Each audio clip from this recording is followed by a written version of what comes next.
We are live on YouTube and Facebook. And Instagram, We're live on Rama. Instagram. Technical difficulties really All make me day mad. long. My internet does not connect, so I'm hooked up to my phone. So I apologize in advance if the connection is terrible. I about threw my laptop across the room right before we jumped onto this. So I'm gonna try and refrain from doing that. How you doing today? How you doing today? How you doing today? I'm good. You good? It's I'm been a good. hot mess of a day. What? Also, the reason I wanted to talk to you was Your phone works now? I just was on there. I was on my Instagram, like telling people to come watch our live because I wasn't able to post it earlier because my phone totally freaked out on me. And as I was showing them my old phone, it started working. I died. Thought it was funny. Yeah, the phone technology world. She just and apparently her phone started working again. So Yeah. such is life. And like even the guy at Verizon was just like, yeah, that's not gonna work. Like, No cool. bueno. But now I have a new phone. All right, so we're gonna talk about. So we didn't finish all of our conversation last week because I had to jump off for a client call. We were talking about macros, so I figured we continue the conversation about macros today. So we can dive as deep into that as you want, plus any other relevant questions that come through, we will certainly tackle as well. Yeah, so we started talking about macros last week. We had kind of done all of our like chatting about it, but you guys had a bunch of questions. So if you asked a question that did not get answered last week, please feel free to comment them and we will try to get to them today. Also, I'm kind of curious, what is y'all's opinion on Facebook groups? Not Facebook pages, not Facebook in general, but Facebook groups specifically. So I'd love to hear y'all's feedback and thoughts on that. Do you love them? Do you hate them? What do you think? What do you think?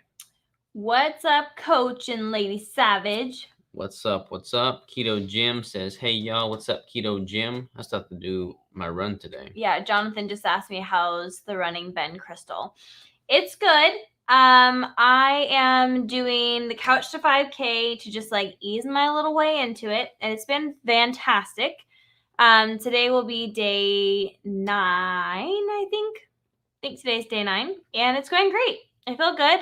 I'm not trying to like do distance or time or anything. I'm really just trying to like be healthier cardiovascularly, and we're doing it. We're rocking and rolling. You feel like your body's been accepting it all pretty well? Yeah, I mean, I did something the other day when I was doing deadlifts, and that same spot hurts when I run. So I don't know what I'm doing. I don't know what's wrong with it. I think I may have like slightly torn something, or I don't really know what it is, but that's the only thing that bothers me. It's the actually running and like the joints and everything feels totally fine. Yo, groups are drama queens. Oh, not the Lady Savage group. We are nothing but supportive. I've noticed that a lot of groups are very drama oriented. It's like just a whole bunch of negativity. It's like the group's getting this like own little clicky, like high school clique thing. Yeah, And it's like, let's just pick on everybody that's not in our clique. And I don't like that. But I like some of the functionality of the group. So I'm thinking about starting a group and then not being weird and clicky like that. Yeah, I do love my Lady Savage group. Like, they are all super supportive and super kind, and I will not deal with that. As soon as one person becomes negative, I will immediately remove them because I will not have that in my life. Christy says, hello, Savage fam. What's up, Christy? How are you? Ditch the groups and get a coach. That's a good idea. Ditch the groups and get a coach. Yeah, deads and running cannot always get along. The lumbars can get worn out. See, I did that. I did whatever I did. It didn't. It's like almost like my diaphragm.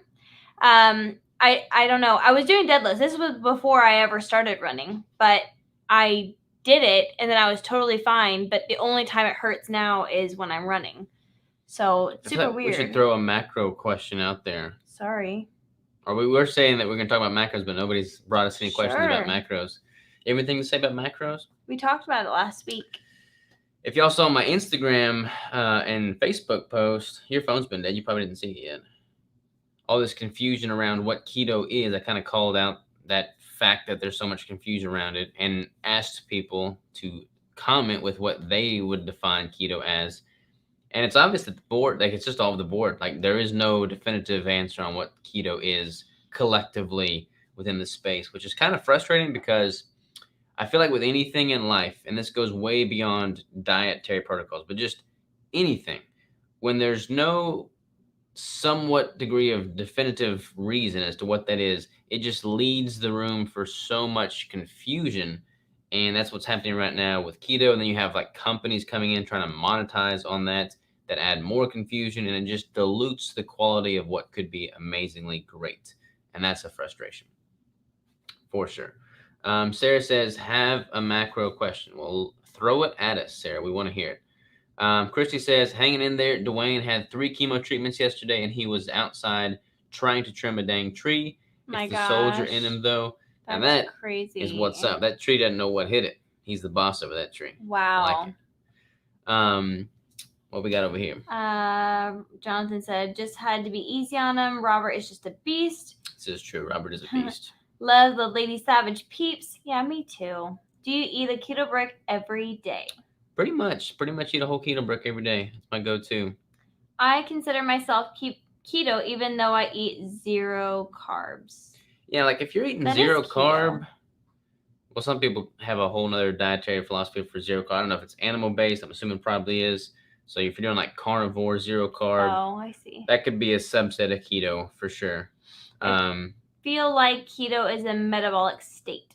Yes, I feel like being in ketosis is a metabolic state. The problem is that some people will say, oh, I follow the keto diet and I can happen to tolerate 75 grams of carbs and still have 0.5 ketones. So boom, I'm eating a keto diet and I'm in ketosis. I'm good to go. And I would argue against that. I think it's like optimized keto is what you're looking for. I think this is blurry. It's because you gotta move our phones here. Oh. All right, here we go. Mike says big companies have a moneymaker with no concern to health. Yeah, I totally agree. That's very common. Anytime there's money to be made, people try and capitalize on that. Keto is when you have Robert as your coach. Yeah, that's a good way to look at it too. Sarah says, I am limited on food due to severe mast cell. Everything fresh, slaughtered, not hung. Must be quick cook, no slow cook. Yes. Where's the question though?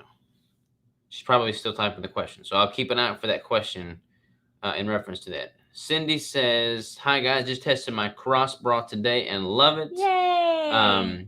Awesome. I'm glad that came in. Ellen and I were talking about you today to see if your bra came in because it said delivered last night, but you actually got it today. So I'm glad it came in. And you ask, how close to the macros should we be? So like if there's a specific goal that you're trying to reach, you're trying to get there as efficiently as possible, and you're trying to manipulate the macros to get there, I like having a within 5 gram buffer. I feel like you can manipulate your macros, you can track your macros, and if you have a specific target you're trying to reach macro-wise, always consistently falling within 5 grams of that target macro removes a lot of variability and fluctuation, and then it allows you to be able to manipulate more efficiently based off of what your body's telling you from you getting that close to the macro targets. My wife can have a banana and have ketones higher than me.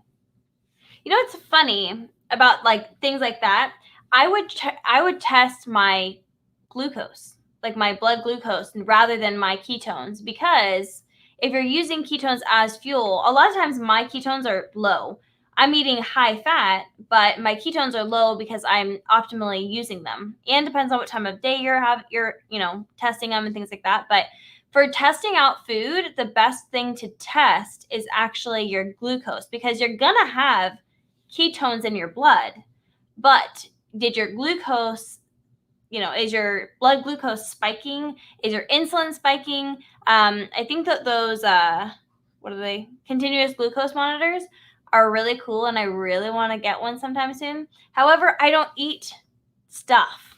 Like the only things I eat is keto.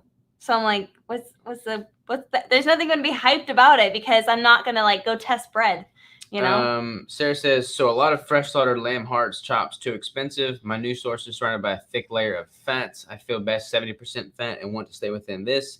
Is this fat the same nutrition facts as all ruminant suet?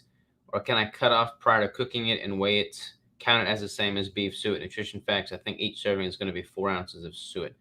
So it's kind of tough. I mean, whenever you're looking at like organ meats, even when you're looking at like a ribeye, you can go to one grocery store and look at a ribeye and have a whole bunch of fat on there. And you go to a different grocery store and look at the ribeye and it doesn't have hardly any fat visible, or at least not near as much as the prior grocery store.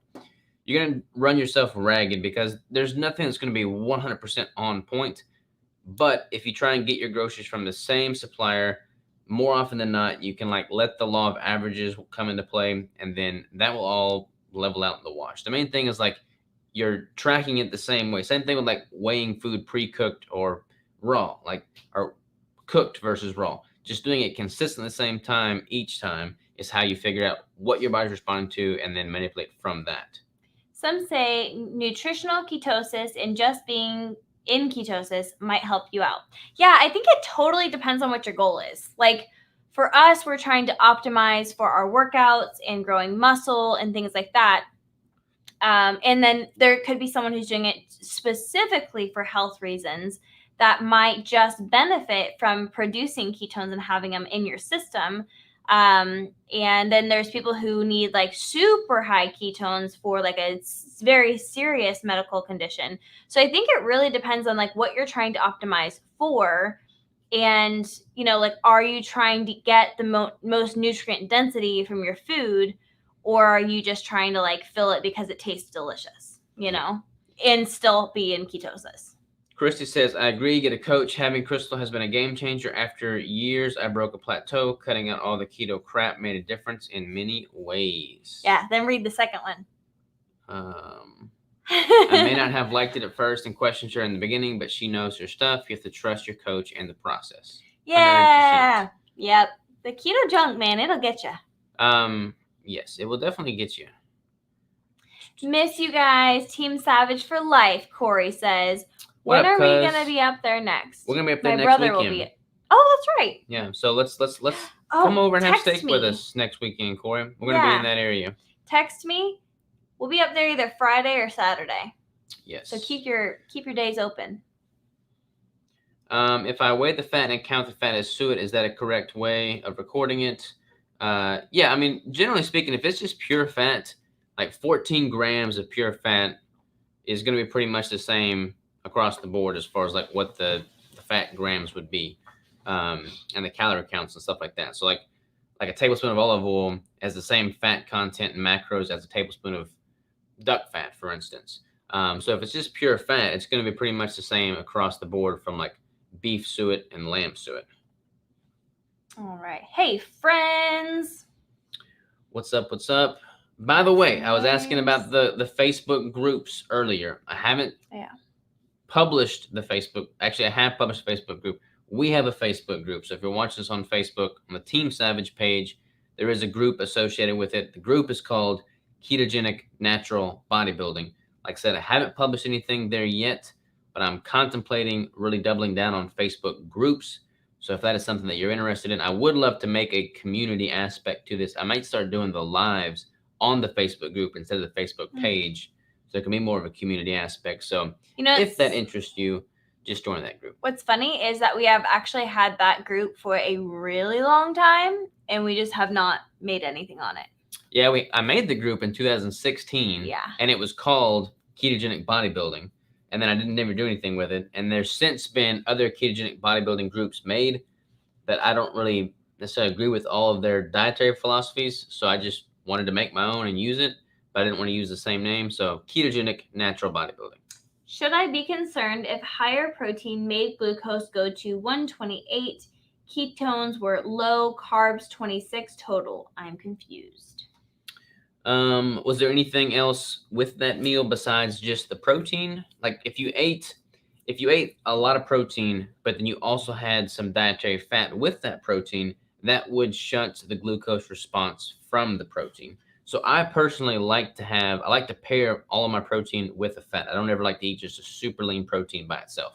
Yeah, and another thing is if you are under any type of stress, like in that same time period something stressful happened or something like that, that can also be part of what is going on with your glucose as well. So keep that in mind too. Side question from Megan. When you're done, what do you count venison as again? Everyone seems to be different. Yeah, venison's tough. Very tough. I'm pretty Super sure lean. I counted as like 96.4, I want to say, ground beef. You could also go that there's different wild game nutritional websites, so you can type in nutrition profile for venison and something will pop up. And anytime I don't know the macros on something, I'll look at like 3 or 4 different sources to make sure that they're all pretty much in that same ballpark. And then if they are, I'll just use that. Cody Myler says, still working on date to come to your spot and preparing things for NACA. Yeah, I'm excited that everything's jumping back in game. Having NACA kicking back up will be good. Jay Shane says, okay, macro question. Why total carbs? Why total carbs? Jay Shane, you would question. think Jay Shane knows this. He does. So yeah, a lot of people track net carbs is just a slippery slope. You know, way back in the day, before there were any kinds of crazy products, before there were any type of, prepackaged goods, you probably could get away with counting net carbs because you could be like, look, it's either going to be a sugar molecule like glucose or fructose found in nature, or it's going to be like fiber also found in nature. Now, with all the products you have products out there that have 1 gram of net carb, but then 30 grams of total carbs. It's insane. And it's not like those total carbs just disappear and poof into fairy dust. Like, it's still happening. Something's still happening in your body. And you're just not being honest with yourself if you don't count that. Yeah, well, I mean, so to be very clear with you guys, companies know that people who are doing low carb do net carbs. My thing went paused there over there. But companies know that people doing keto or low carb do net carbs. So they will do everything in their power to make sure that they get as many low net carbs as possible, but that doesn't mean that the total carb count isn't 20, 30, 40, but that the net carb is like 5 or 7 or something super low. So you're actually getting a bunch, but you're only thinking that you're getting such a small amount. But in our minds, if you put something in your mouth, your body has to do something with it. You either 3 calories. Celery is not 0 calories. It's a fact. A piece of gum is not free calories. Like, you have to think about all the things that you're putting in your mouth. If you're putting it in your mouth, you count it. That's the way our philosophy is. Everyone's can be different, but if it is a substance and not water, it counts for something. It's either a sugar alcohol or a fiber or a fat or a protein or a something, but it is something. Yes. Boom. And believe it or not, the original brick packaging had net carbs on there. And I kept looking at that net carb count. I hated it. And I'm like, I don't want to put my net carbs on the brick. Like, it was super low. It was like 4 grams or something. 4 grams net carb. 4 grams net carb. And I'm like, yeah, that sounds really good. 1,000 calories. And with that, you get 4 grams net carb. It's like, I don't even want to buy into that. Yeah. I don't want to be a part of that. I don't want to be associated with it. It's total carbs for the win. I'm throwing that net carb package away. Our total carbs are so low that we should be proud of that and not the stinking net carbs. If you're a net carber, we're not judging you. We're judging you. But just, contemplate that. Like, why am I not counting certain foods? Like, for every 1 gram of carb, it is 4 calories. So are you really getting free calories, or are you getting calories that you're just choosing not to count? I think I do 96.4 pretty much too. Just hate it's always a guess. Thank you. Yeah, but again, if you're eating it pretty consistently, it's going to average out. So like if you're eating venison, and even if it's slightly inaccurate based off of the macro calculation, if you're consistently eating that same amount and then you're making adjustments based off of how your body's responding, even if it's inaccurate, you can make adjustments based off of that amount. And then any manipulation you make is also going to reflect that. So don't worry about it if it's like not perfect. The main thing is to just be consistent with it. What's up, Savage Family? I weigh all my fat additives with game meat so I can have accurate meal data. Yeah, you're a beast with the game meat, man. Like we just need to process all of our deer together this year if we're hunting to slaughter something together. Thank you again for meeting up with me. You bet, Keto Heathen. Yeah, I love the 45 carbs minus 31 fiber minus 6 allulose minus 4 erythritol equals 4 net carbs. Yeah, see, like if you have to do a freaking calculation like that before you eat food, like that doesn't bode well for the quality and the natural nature of the food. Kevin, don't even tempt him. He said, please tell Robert I got a single barrel bottle of bourbon in Colorado and I'm going to need help. All right, sign me up, Kevin. I will help you. I'll put a little, I guess I can't use a Zevia Coke in there if it's single barrel. No. That would destroy it. So I just have to be perfect. Strong. You have to be strong. Keto Chef Max, what's up, man? How you doing, brother? What's up, brother? Another reason Keto Brick is head and shoulders above any other keto product. Well, thank 100%. you, Peter. Should I tell our audience about the mess up we did with the bricks? Or should we just leave that? Just leave it. Just leave it? Yeah. Okay. Nothing bad. Yeah. Nothing bad. Yeah, that was a way to mess it up. That sounded really bad, but it's nothing bad, so don't worry about that. We're telling them about something bad we did. So agree with the total carbs. Is chewing gum constantly triggering insulin? Great question. Sorry, maybe a dumb question. Been wondering. It's not a dumb question. So it's not at all a dumb question. It's funny because I used to be a gum addict. I would chew literally 2 packs of gum a day. I was a chain chewer. Literally. Chain chewer. You got chain smokers? I was a chain chewer. And I noticed whenever I did a prep and I would be at a lower caloric intake, I would chew even more gum. So my normal 2 packs of gum would be 4 packs of gum. I'd have like 3 sticks of gum in my mouth. I'd pull one out and put 3 more in there. It was just ridiculous.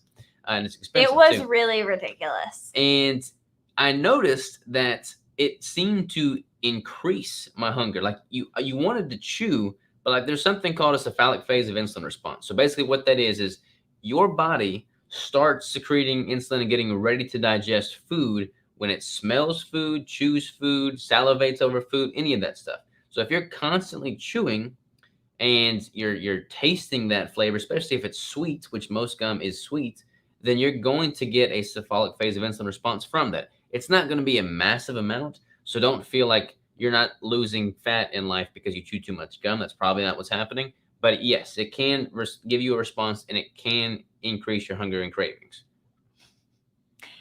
There's a couple of good questions over here. Carbs. My problem is I love veggies. So I don't have any problem with veggies. Like, I don't want to demonize. That one goes with it. It's 2 different people, but it's the same question. All right, this one is if your carbs are just whole food veg, can you do net carbs? I would still do total carbs. Yep. Whether you're doing veggies and it's just coming from veggies. However, you're probably going to have a little bit more leniency. Like if you're counting net carbs and you're taking the same amount of net carbs, the same amount of total carbs, and one person's doing it all from veggies and one person's doing it all from processed foods, the person's doing it all from veggies is probably going to have more legitimate sources of fiber instead of filler fiber, and their body's going to respond more favorably to that. But I would still track total carbs either way, whether it's with processed net carbs and total carbs or with veggies. Now, with veggies, like, I don't feel like they're offering a massive performance benefit. So I don't personally eat a lot of veggies, and it does kind of give me some bloat and GI distress. I eat it on occasion. I'm not like one of these hardcore carnivore zealots that doesn't have any issues with veggies and like says if you eat a kale leaf, you're going to go to hell. You know, like some people are way out there. But yeah, you can eat veggies. But my suggestion is if you love the veggies and you're going over your total carbs, or you're going over your net carbs, I would just count them as total, but that might mean that you need to increase your total carb count. So if you think that you're getting like somewhere around 20 net carbs, but you're actually getting in like something like 40 total carbs, then I would just say I eat 40 total carbs and just be okay with that number too, because it's really what you're ingesting. Yeah. You've both been keto for years now. Are there things you did or ate or habits you had that you wish in hindsight you hadn't done or eaten? Yeah, when we first started keto, we were eating all kinds of keto desserts. There wasn't any prepackaged keto foods when we first started, but we would make keto cheesecake and a bunch of keto Yeah. cookies and stuff. But there's nothing I wish I wouldn't have. I mean, it was all a learning process. So like when we first started, I would make all of our keto desserts, but I used to use like big bags of like the sucralose, like Splenda, pretty much like a powdered Splenda. But at that point, we didn't know any better. So there's nothing that I wish I wouldn't have done, but I just wish that like the foods that we have now were available then. So I would have much rather used like monk fruit or something. Yeah. But yeah, I guess I wish maybe, because I counted net carbs in the very beginning. I counted like the total and the net. So like I knew how much of both. But I feel like we all are just jumping in where we're at. And when we jumped in, it was like there wasn't a lot of information. So we kind of just did. But we have chosen to cut things out as we're getting new information. Yeah. Mike says, gum doesn't help me not eat. It makes me hungry. Yeah. Definitely makes me hungry too. Crystal knows all about my gum habit. It's a real addiction. Yes. Melissa says, I'm keto about 3 years and trying to compete. My trainer is doing the best he can with the keto diet, but he has my protein so high. When I test glucose and ketones in the morning, glucose is 90s and barely registering ketones. I know there is a protein battle, but how can I tell how high I should go on protein and still maintain muscle? All right, this is a very well-formulated question, Christy, especially as it relates to... Her name is Melissa. Oh, yeah. I was looking at Christy. Yeah. For some reason. All right, Melissa, great question. So it's going to be a little different for everybody, obviously. If you are in a deficit, I don't know how far out you are from your show. I don't know what your deficit is relative to what your maintenance is right now. I don't know what your current body fat percentage is. But a lot of competitors are just stuck on this traditional dogma surrounding bodybuilding. This is honestly why I've motivated to start a ketogenic natural bodybuilding group to talk about this at length. But so many people in the bodybuilding sphere assume that you have to have super high protein in order to maintain lean muscle tissue when you're in a deficit. And that is not true. There are a couple of different factors that come with maintaining lean muscle mass in a deficit. One is to continue to train hard and heavy. If you cut calories and you stop training hard and heavy, your body has no reason to maintain that lean muscle tissue it's built. You have to continue subjecting yourself to that stimulus of hard and heavy training to maintain that muscle. Now, you want to make sure you're getting a pretty good deal of protein, but if you're getting between 1 gram and 1.5 grams of protein per pound of lean mass, you'll be totally fine. There's a period in the deficit, like a month out from the show, where I'll drop that number even lower, because at that point, it's a very finite period of time, and I want my fat ratio to be higher, because that's going to help me not to be bloated, to have better hormonal function. Because if your protein is super high, but your fat is super low, and you're in a deficit for a cut, then your hormones are going to be jacked up, and that's going to have a muscle wasting effect as well. She's 7 weeks out, 1,400 calories, 16% body fat. Yeah, so you're pretty lean, you're pretty low on calories, and you're getting closer to the show. So from that like 4 to 6 week out mark, I definitely like to start bumping the fat ratio up, especially female competitors. Female competitors on average typically respond better to a higher fat ratio than male competitors that close to the show. I would train hard and heavy. Make sure you're not eating a ton of protein and not enough fat. You can afford to go higher on the fat ratio and lower on the protein without risking loss in muscle. And I will say, as a female, it is so beyond important to have enough fat in your diet. Like if they have you below 30 grams of fat ever in your life, get rid of them. Get rid of them immediately, because no female, no male, no anyone should be below 30 grams of fat per day in any human. But especially as a competitor, you're already going to lose your cycle very likely. You're already going to be messing with your hormones likely. So don't be afraid of the fat, but it's a very hard time because you're like 2 months out, that's a hard manipulation. Christy says, definitely try to reel in the gum habit. You'll feel much better and have less bloating if you do. It also keeps you hungry, so you should see a difference with that as well. Totally. Mike says, if you are eating veggies and counting net carbs but not achieving your goals, you might want to change. That's good. Yeah, like if you're at your goal and you're eating a ton of veggies, but you're happy with how you look and how you feel, then keep eating a ton of veggies. Keto Chef Max says, dude, adventuring into some cool things this year. I'm excited, man. I'm excited. Robert, big fan of the podcast and Brix. What is your go-to alcohol when you need a little? Least sugar and ketosis impact. So as far as alcohol goes, I normally do like a glass of a dry red wine with Crystal. We might have my a glass or favorite. two of that. If I want something harder, what I'll typically do is I'll get a quality bourbon or scotch or whiskey, and I'm not really tough when it comes to that, so I can't really drink it straight. I'm not really good at that. I should be able to just like look super tough and drink my bourbon straight, but I'm not that tough. So I'll mix it with ice and like a Zevia, and that doesn't really seem to have a negative impact on me at all. But the quality of the alcohol does matter. Yeah, and not so much from a ketogenic standpoint, but from just an overall health and function standpoint. Like if you, I mean, let's not kid ourselves here. No alcohol is going to be great from a performance optimization standpoint. But if you do a very cheap, low-end quality alcohol, the distillation process is such that you're getting and ingesting a lot of that filler back-end material that goes through that distillation process. And I just don't want that. Like the higher-end alcohol, they have a better distillation process, a better filtration process, and you're getting the creme de la creme part of that liquid. And you tend to have, like, if you consume higher-end alcohol, you're going to have less headaches, less hangovers, less issues because your body responds better to it.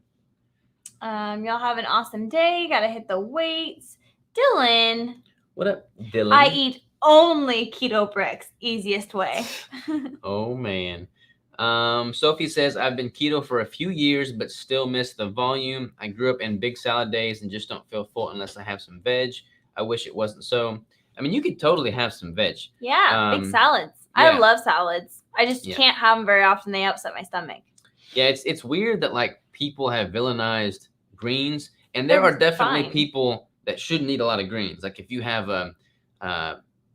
GI distress from greens, if you have any type of medical condition in which that could be incite some inflammation, if you have any of that, then you may need to slack off the greens, and you probably won't have any adverse effects. But if your body responds perfectly fine to greens, then don't feel guilty eating. Yeah, and yep, that's exactly right. There's so many people who are like, don't ever do this ever again. And reality is, if you want a stinking salad, go eat a stinking salad.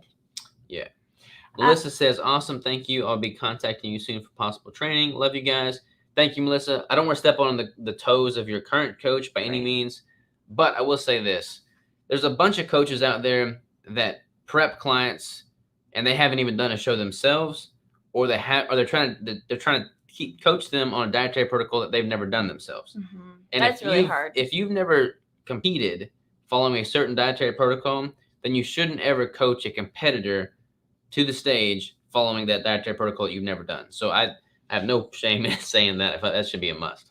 Does having coffee with heavy whipping cream after a workout interfere with fat loss? Does having coffee with heavy cream after a workout interfere with fat loss? I don't think so. It kind of depends on where you are in the energy balance equation. Oh, our batteries running low. So like if you are in a negative energy balance, if you are burning more calories than you're consuming, calories do matter. There's a lot of context here. So I'm not trying to make a calories in, calories out debate here, but calories absolutely matter. And if you slam a workout, have a lot of energy expenditure, you're tracking everything else and everything else is dialed in, and you're in a deficit, but then you decide, hey, I'm going to have a latte coffee with 3 cups of heavy cream that's going to put your calories in a surplus, then yes, that would definitely affect your fat loss. First thing Haley is eating is a melted keto brick. Nice.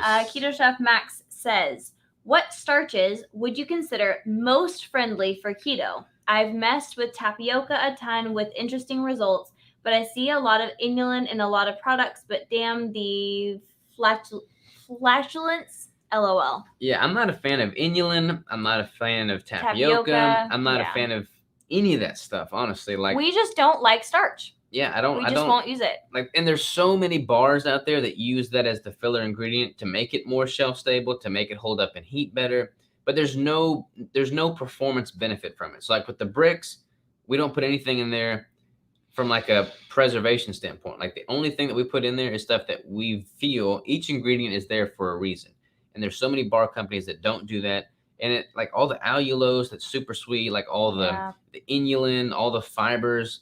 Like it's not doing anything from a performance optimization standpoint. It's just there. And I don't like consuming anything just that's there. Oh, we missed a good one here. Elijah Craig instead of Dirty Bird bourbon. Got it. Exactly. If I'm at 100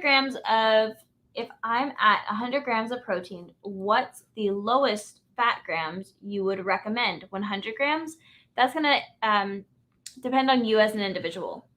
Yeah, it's definitely going to depend on you as an individual. Generally speaking, if you're following and trying to optimize for a ketogenic diet, I always recommend the calories that are coming from dietary fat to meet or exceed the calories that are coming from other macronutrients, obviously from carbs, but also from protein. So a 1-to-1 on fat to protein in grams is still going to put the fat at about 67, 68, 69% of the calories coming from dietary fat. Now, if you get to a point where about half of your calories are coming from fat, half of your calories are coming from protein, it's going to get harder and harder to optimize from a ketogenic perspective once you start tipping in favor of the protein from a caloric standpoint.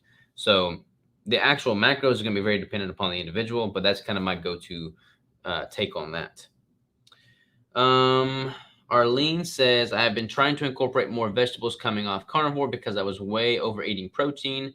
I think from a health standpoint, I would rather have too many veggies than excess protein. That's a really interesting. Yeah. There's not any physiological upper threshold to protein from like an adverse reaction standpoint in the literature. However, there is definitely an upper threshold to protein with regard to what you can comfortably sustain and feel good at. So like there's no scientific literature that says, hey, if you have this like 800 grams of protein a day, you're going to have all these organs shut down. Like there's not really anything suggesting that, but there is definitely a point at which you consume too much protein, you're going to have brain fog, you're going to feel terrible, you're going to have a ton of bloat, your body just can't process it all very efficiently. Like it's just not optimal. So there is definitely a physical upper threshold to protein. What about resistant starches? I'm not a fan of those either. Like I don't really do a lot of starches, honestly. Like it's just not something that I consume a lot of. There's a bunch of debate as far as like how your digestive tract functions with starches, how to optimize around that. But I honestly keep the starches super, super minimal, and I have for years, and I've not had any adverse effects from it. Haha, yeah, the bars I see and have tried, damn, they messed me up. LOL. That's funny. Yeah. Wanting to order keto bricks soon. How long do they hold up after opened? I'd probably eat one over the course of, say, 4 days. Totally fine over 4 days. Yeah. Totally I mean, I don't know. I got real hungry the other day, ate about a half of a keto brick, and I have not gone back to that same brick because I just haven't. I've eaten a different brick. I don't know why I'm like this, but I will still eat that 2 weeks later, and it's totally fine. Like it might be a little bit like drier, but if you just like warm it up a little bit, it'll be like super moist again and delicious. Moist, I mean, what's the right word? Smooth. Not so crunchy. So it might dry a little bit, but still super good. All right, y'all. We're almost 40 minutes in. We went a pretty good little bit today, which is good. I'm going to go get my run in and then cook a steak. But just to recap, I did have that Facebook group started, Ketogenic Natural Bodybuilding. I'd love for all y'all to jump into that and then us create more of a community atmosphere around these questions, this discussion, macronutrient ratios. There's so many different people in the keto space. There's so many different ways to do things. There's more than one way to skin a cat, as the saying goes. And that's absolutely true. I totally respect that. I'm not here to say that my way is better than everybody else's way or any of that. However, I've got a really good handle on how to optimize the ketogenic diet as it is traditionally defined for natural bodybuilding and human performance. And that is what I want this group to be about in its totality. And I'd love to have more of an engagement and just back and forth discussion with all of y'all in that group. And no negative talk. We're not here to talk about other people. Correctamundo. Oh, the bearded powerlifter. As it warms up, I tend to gravitate towards the leaner cuts of protein and enjoy lighter salads and cooler weather. Always love the high fats seasonal effect. Could be. Yeah, that makes total sense. I eat more salads in the summertime as well. I feel they Yeah. sound so much better and refreshing. It is. And we're gonna grow our own salads and stuff. We're gonna have a garden. We're gonna grow salads. When we grow a garden, we'll eat more veggies because it'll all be homegrown and we'll know Yeah. exactly the source. That's true. Yes, the group is live on Facebook now. It's just ketogenic natural bodybuilding. There is a ketogenic bodybuilding group. That is not me. Mine is ketogenic natural bodybuilding. It's got a picture of me on the cover. All right. Love y'all. Take care. Toodaloo. Ta-ta for now. Happy Adios. Wednesday.